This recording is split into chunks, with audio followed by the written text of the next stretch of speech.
Stanley Hotel, Colorado, where Stephen King got inspiration to write The Shining. Visitors say they see shadows in the mirror.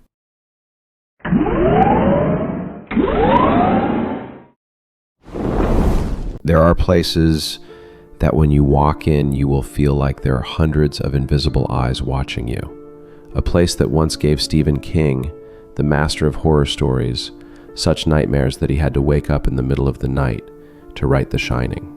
And since then, that place has never been an ordinary hotel again.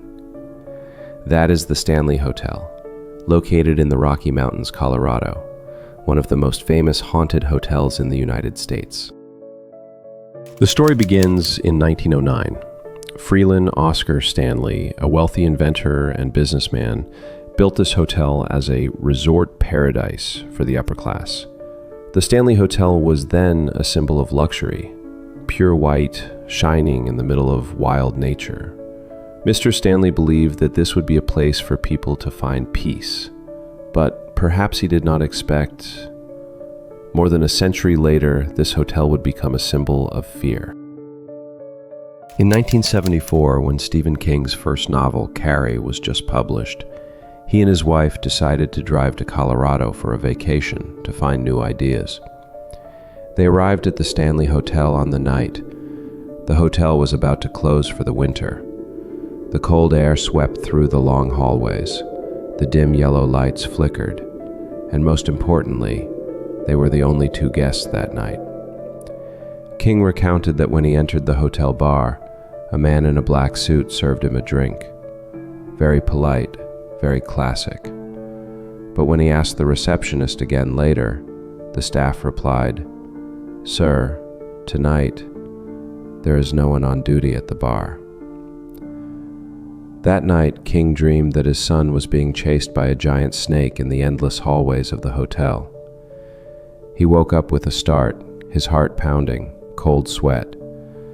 In the darkness, King looked around the empty room 217, and the idea flashed through his mind. What if there was a hotel that drove people crazy? The next morning, he left the Stanley and began writing The Shining, and the rest is legend. Since The Shining, the Stanley Hotel has been anything but peaceful. Visitors flock here not just to see where Stephen King once stayed, but to witness something beyond human reason. Room 217, where King once slept, has become the most famous room. Many people say they see the shadow of a woman in a white dress in the mirror, sometimes standing right behind them, then disappearing when they turn around. Some people hear the footsteps of children running through the hallway, the sound of giggling, the sound of a piano playing in the middle of the night, even though no one is in the lobby. Hotel staff say they sometimes see doors closing by themselves, lights flickering on and off, and the air getting cold, even when the air conditioning is off. People believe that it is the spirit of the Stanley couple, still lingering around the place they loved, were proud of, and also left. Interestingly, the Stanley Hotel does not shy away from its haunted reputation. On the contrary, they organize ghost tours, horror storytelling nights, and even have a screening room for The Shining on the premises. Visitors come here not to relax, but to experience fear. Some believe that it is the powerful energy from the imagination of millions of readers and viewers that makes the hotel truly touch the otherworldly. Because sometimes, when a fear is told too many times, it becomes real. Today, amidst the mists of the Rocky Mountains, the Stanley Hotel still stands, ancient, silent, and eerie.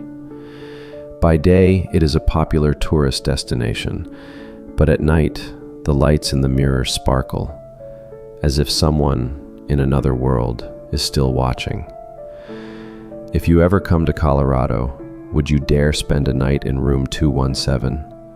Because who knows, you might be the next person to see the mirror.